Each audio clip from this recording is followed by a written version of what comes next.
and this is today's Jewelry Consumer News. Today on Jewelry Consumer News, we'll share with you an amazing story of courage, resilience, and the power of the human spirit. On Valentine's Day 2006, Tara Hutchinson was serving her first tour in Iraq when she was seriously wounded in an enemy attack that changed her life forever. An occupational therapist suggested that Tara take up a hobby that used her gross motor skills more, and Tara began making jewelry. This singular action caused Tara to become incredibly curious about the world of the jewelry arts, and it also helped her body heal. Suddenly, Tara had a passion to create like never before. Please join me in welcoming to Jewelry Consumer News an amazing woman and an incredibly talented jewelry designer, Tara Hutchinson. When I first started to design and create jewelry, I went through many emotions. Basically, I was pretty much just thrown into this world as an amputee, and I was severely injured, and I had lost so much blood that I ended up with this brain injury that was pretty severe. And I had chronic pain, and my brain injury manifested itself as a movement disorder. So I couldn't use my hands at all. It was devastating to me, and I was angry at the world. I was not a very nice person. And then I had this absolutely incredible therapist who told me I should try a hobby that used my fine motor skills. She said it might help me get some of the control back in my hands that I lost. And so I decided to try it. And it was amazing. When I started to work, it was like the frustration just left me and the sense of calm came. First sale was actually an accident, and it's a pretty funny story. I decided out of the blue one day that I was going to have this huge holiday open house, and I'm not exactly sure where that idea came from because it was when I was in my worst state of depression. But I decided to look up all 250 names in my neighborhood, and I addressed all of these envelopes by hand.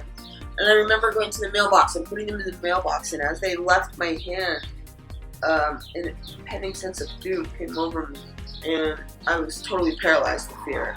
And I couldn't do anything. My mom had to come down from Oregon to help me. And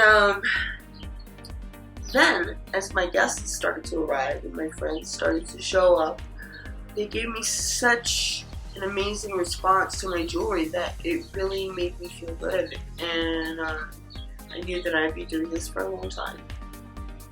The mission of my business is to help women feel beautiful.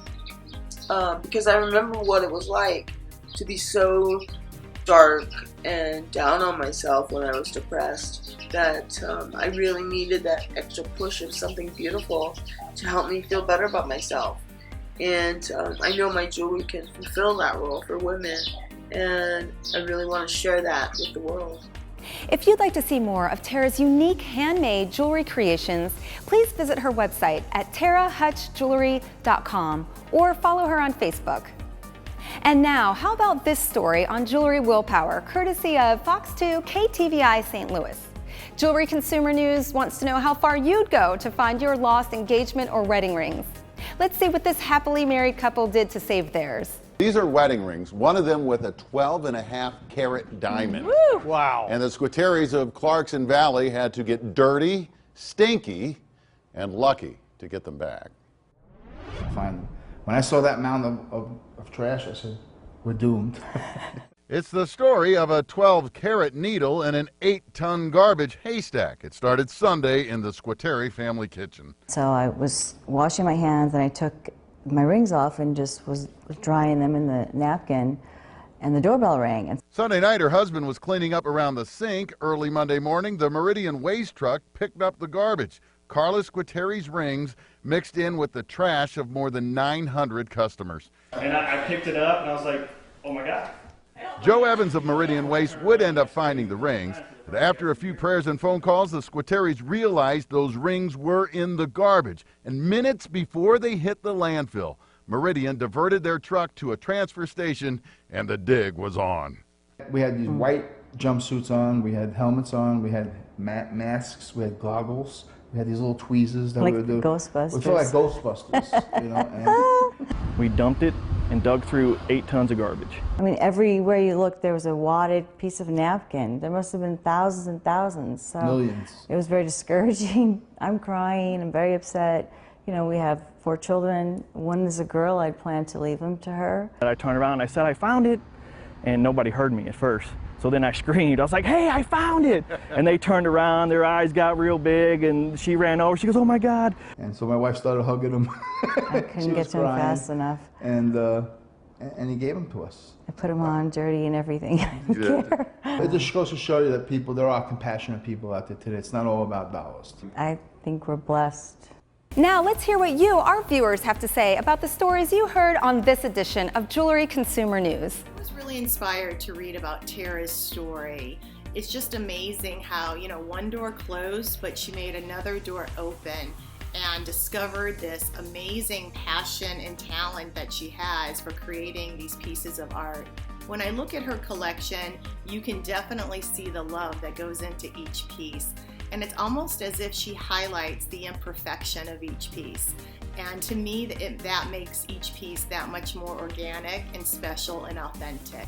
But I would say to Tara, please keep up the good work. I'm so glad that you found your voice, and your pieces of jewelry and the message along with it is really inspiring women all over the world. Her courage and spirit is an inspiration not only to women, but to men as well. Tara, you're an awesome woman. Keep making these awesome designs and jewelry. So they dug through 8 tons of garbage to find these wedding rings. All I have to say is that is a marriage that is built on a very solid foundation. That is a rock on which to build a marriage. Thanks for watching today's Jewelry Consumer News.